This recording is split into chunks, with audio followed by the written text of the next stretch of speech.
Oi, gente, bom dia, boa tarde, boa noite, estamos de volta. Hoje a nossa aula 13 e 14, mais especificamente agora a nossa aula 13, tá? Então, gente, é um conjunto de aulas, é uma aula dupla. Então, se der, prefira por assistir as duas aulas 13 e 14 e aí vocês vão para o exercício. Tudo bem? Então, vamos lá, gente, ó. Esta aula aqui é um complemento do que vocês já tiveram em Geografia do Brasil. Então, vão lembrar? Vocês tiveram Geografia do Brasil, com o Pablito ou com o Hugo, tá? Vocês tiveram o quê? A questão da formação geomorfológica. Então, vocês começaram a ver a questão do relevo, vocês viram a questão de movimentos endógenos, vocês viram, então, agentes também exógenos. Então, a ideia daqui é complementar algumas situações, porque eu não quero ficar só no Brasil. É a questão mundial. Por isso, a ideia da geomorfologia mundial, tudo bem? Então, só lembrando, gente, geomorfologia é a formação que nós temos no nosso relevo. E o que eu queria de vocês agora? Gente, ó o que nós temos.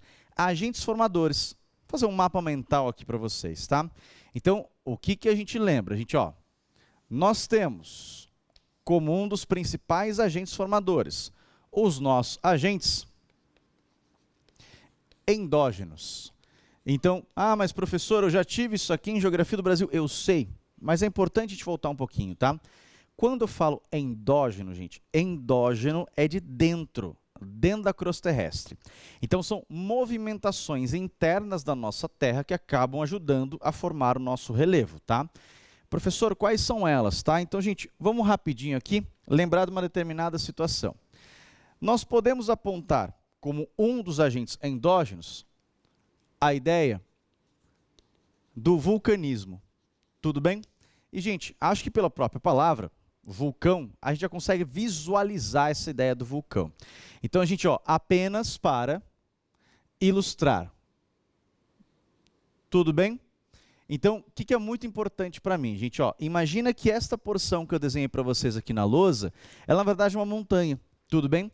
Só que isto aqui, gente, ó, é a nossa crosta terrestre. Aqui embaixo, ó, está o nosso manto composto de magma. Por um motivo, já chegamos lá, esta parte aqui, gente, ó, foi perfurada.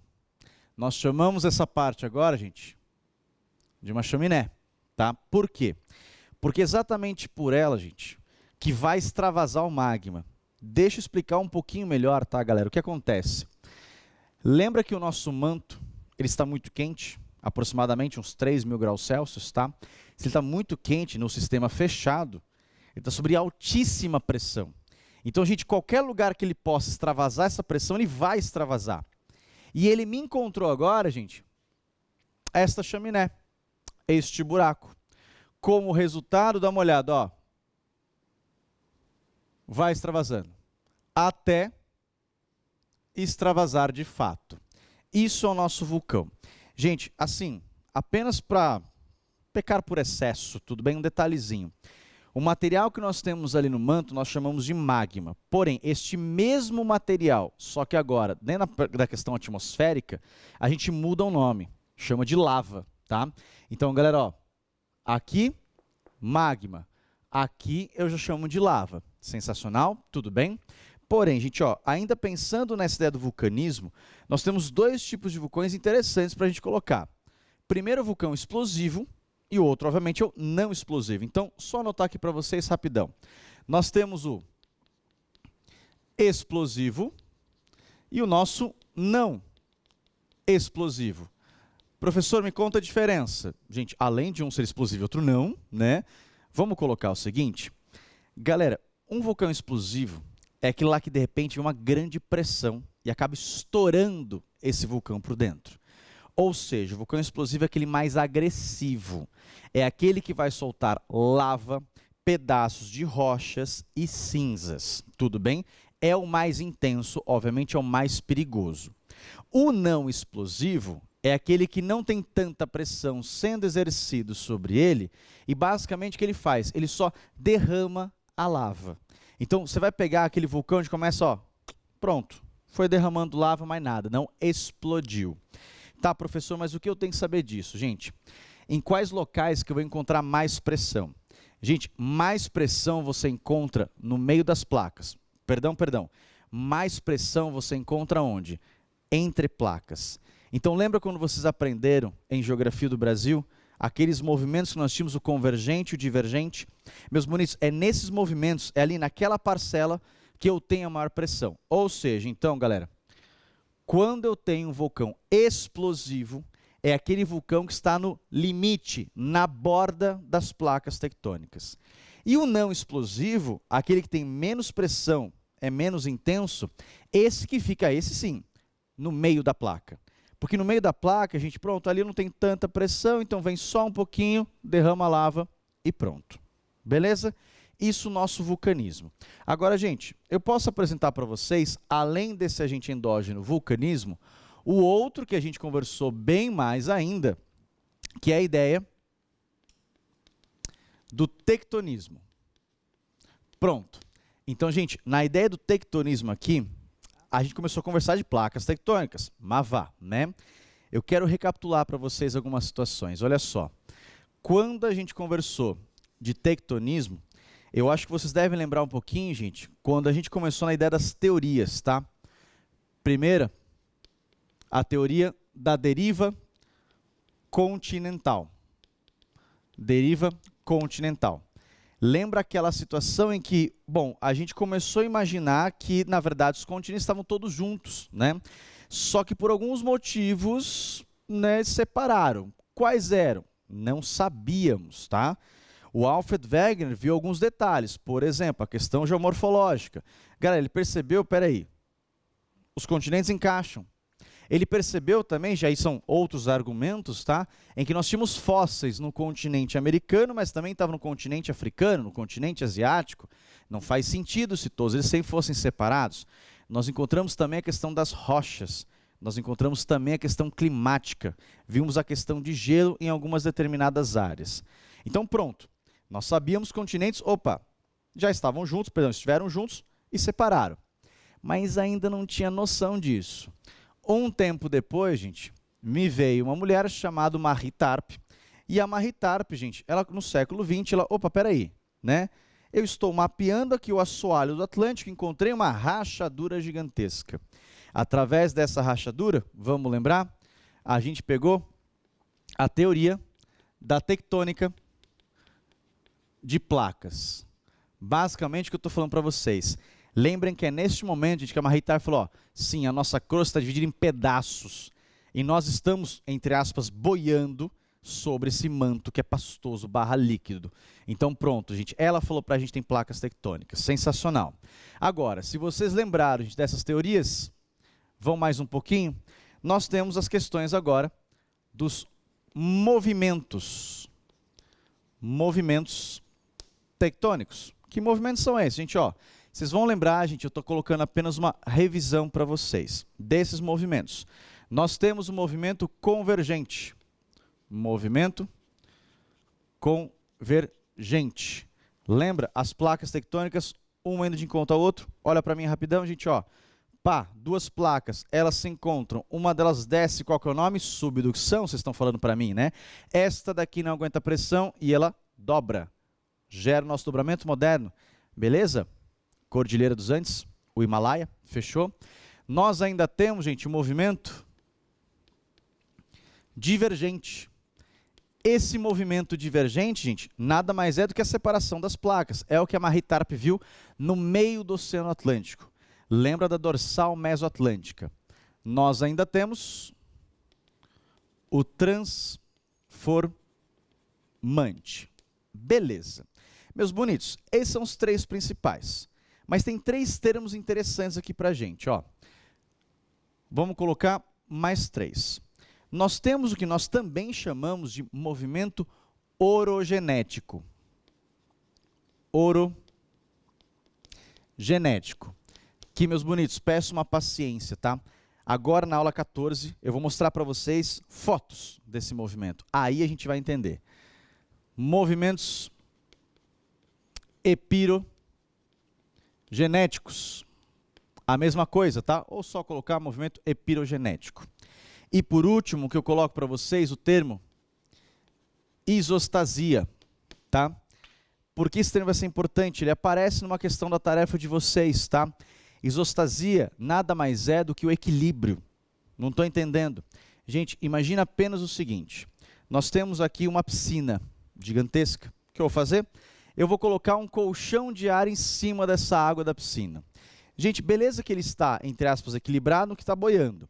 Só que, de repente, eu venho e sento na borda desse colchão de ar. Gente, olha para mim, olha só. Na hora que eu peso, olha o outro lado. Começa a subir, tudo bem? Ele vai tentar se equilibrar de acordo com o peso dessa placa tectônica. E é esse equilíbrio que eu chamo de isostasia, tudo bem? É, na verdade, quando uma placa está descendo, outra parte da placa deve estar subindo, para sempre ter um equilíbrio. Sucesso? Tudo bem? Amores, passei para vocês aqui na nossa lousa, muito rápido, só para a gente lembrar movimento endógeno. Vem comigo agora outra situação. Gente, nós temos o nosso movimento endógeno, ou melhor, agente endógeno, mas eu também tenho, o que nós vimos isso também em geografia do Brasil, os movimentos exógenos. Gente, os movimentos exógenos aqui, eles são de fora. Tudo bem se endógeno é dentro, exógeno é fora. Agora, por que eu estou falando isso aqui de novo para vocês, tá? Pois são alguns termos que eu não posso esquecer nunca. Meus bonitos, o primeiro termo que eu não posso esquecer, o termo intemperismo. Gente, e esse intemperismo pode aparecer para vocês também como meteorização. Guarda esse nome. Porém, o que é o intemperismo? Gente, intemperismo é quebra ou desgaste de uma rocha. Tudo bem? Então, pá, quebrei uma rocha. Ou então, gente, o vento batendo nessa rocha. Beleza? Está desgastando. Isso é o nosso intemperismo. Tem um ponto muito interessante que é o seguinte, gente, ó, o intemperismo, ele pode acontecer para nós de 3 formas diferentes. Primeiro, o intemperismo físico, que é por ação mecânica, gente. Eu quebro uma rocha, então sou eu pisando numa rocha. É, por exemplo, o vento batendo na rocha. É a água, gente, batendo também numa rocha, por ação mecânica. Nós quebramos ou desgastamos. Também pode aparecer, gente, o intemperismo químico. O que é o químico? Quando uma reação química desgasta ou quebra uma rocha, tá? Professor, me explica. Chuva ácida. Acho que é o melhor exemplo. Porém, tem uma coisa muito interessante. A gente fica imaginando, ah, professor, então é só a chuva ácida? Olha a minha pergunta. Que chuva não é ácida? Todas as chuvas são ácidas, porque ó, nós temos a formação do nosso vapor de água lá em cima, pelas nuvens, tudo bem? Mas assim que essa gotícula de água a gente começa a cair, ela vai pegando os poluentes naturais da atmosfera. Então, sim, toda chuva ela é ácida. Claro, tem umas mais ácidas do que outras, tá? Só que aí vocês estão se questionando agora em casa, professor, mas espera aí. Então, a chuva, ela é física ou ela é química? É as duas, só toma cuidado, tá, gente? Ó, quando que a chuva, ela é física? Quando a gota cai. Esse barulhinho aqui, gente, foi o momento do intemperismo físico. Vejam, pequenininho. Agora, enquanto essa água estiver em cima dessa rocha, reagindo com essa rocha, é o intemperismo químico. Então, meus bonitos, se chove, tem muito mais intemperismo químico do que físico nessa região. Vai aparecer gráfico para vocês no vestibular, tá? Uma determinada região tem muito intemperismo químico, saiba que tem presença de água. Uma determinada região só tem intemperismo físico, não tem água. Deserto, área de tempestade, fechou? Beleza? E nós ainda temos o nosso intemperismo biológico, feito por um ser vivo, tudo bem? Eu acho que o melhor exemplo são quando as raízes de árvore, a gente vão lá levantando aquela rocha. A gente vê muito em São Paulo em relação às calçadas, tá? Então, aquela raiz vai crescendo, crescendo, crescendo e pronto, vai quebrando aquela rocha. Sensacional? Agora, gente, ó, deixa eu continuar mais um fator. O intemperismo, ele quebra essa rocha. Qual é o resultado? Professor, como assim qual é o resultado? Gente, eu tinha uma rocha desse tamanho. Eu quebrei ela em duas. Como que eu chamo esses pedaços? Rochinhas? Acho que não, né? Eu chamo esses pedaços, gente, de sedimentos. Beleza? Então, quando eu falo, gente, de uma rocha que foi desgastada, foi quebrada, os pedaços, o resultado disso são sedimentos. Beleza? Agora, vamos a um outro termo. Que termo que é esse? Gente, ó, acho que o nome é familiar. Erosão. Professor, beleza, eu lembro do nome, mas o que ele é? Gente, eu vou aproveitar este espaço, aproveitando a câmera, tudo bem? Vamos imaginar uma área montanhosa, uma área mais plana baixa, beleza? Vou colocar o símbolo de mais para vocês saberem que isso aqui é uma parte rochosa. Sensacional? Agora, olha o que eu estou falando. Alguma coisa, não importa o que, quebra esta rocha. Provoca intemperismo, meteorização. Pode ser físico, químico ou biológico. Através disso, eu formei sedimentos. Só que os sedimentos, gente, eles estão aqui ainda, tá? Mas o vento, a chuva, a gravidade, eles podem me ajudar, a gente, a pegar este sedimento aqui e levar embora. Pessoal, mas espera aí, a chuva, o vento, a água, eles não são agentes intempéricos? Sim. O agente intempérico também é um agente erosivo, galera, porque a água, gente, ela pode quebrar a rocha e ao mesmo tempo pegar o sedimento resultante e levar embora. Sucesso? E aí que está a ideia, gente, ó. Intemperismo formou sedimento e o transporte do sedimento, a saída do sedimento do seu local de origem é o que eu chamo de erosão. Tudo bem? Então, essa é a ideia. Erosão, transporte ou saída de sedimento. Fez sentido? Tudo bem? Vamos terminando? Meus bonitos, aí chegamos ao terceiro. O que é terceiro? Gente, eu tinha um sedimento. Foi levado embora. Só que em algum local, gente, ele vai acabar se acumulando. Dá uma olhada, ó. Nesta porção mais baixa. Vai se acumulando, acumulando, acumulando. E é então que eu falo, gente, que esta região sofreu um acúmulo de sedimentos. Qual é o nome para esse termo? Sedimentação. Sedimentação. Sucesso? Tudo bem? Meus bonitos, nesta aula 13, o que eu queria era mostrar isso aqui para vocês. É um mapa mental bacana para a gente ir lembrando aqueles processos e o principal, que vai me ajudar agora nessa nossa aula 14, tudo bem? Quais são os tipos de relevo que ele forma. Então, gente, terminamos aqui a 13, voltem agora na aula 14. Até mais.